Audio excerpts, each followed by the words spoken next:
At ito po yung malala, Mayor. Nung pina-check ko po, wala pong record ng kasal sina Angelito Guo at Amelia Leal. Okay? So yan ang sinasabi po ng PSA certification natin. At ito ang higit pang malala, walang birth record at all sina Angelito Guo at Amelia Leal.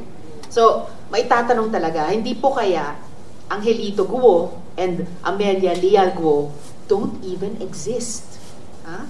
Itong dalawang taong ito, na according to the documentary evidence have 3 children, but according to you, Mayor, have only 1 child, apparently don't even exist. Your birth certificate is riddled with holes.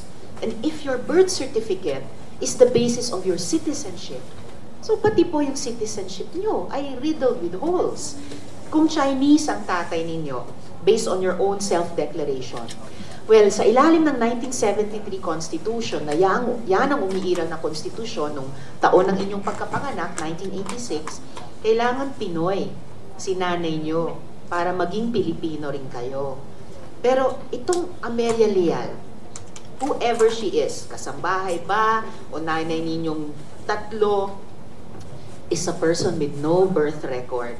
So, how can you derive citizenship from a woman whose very existence is questionable?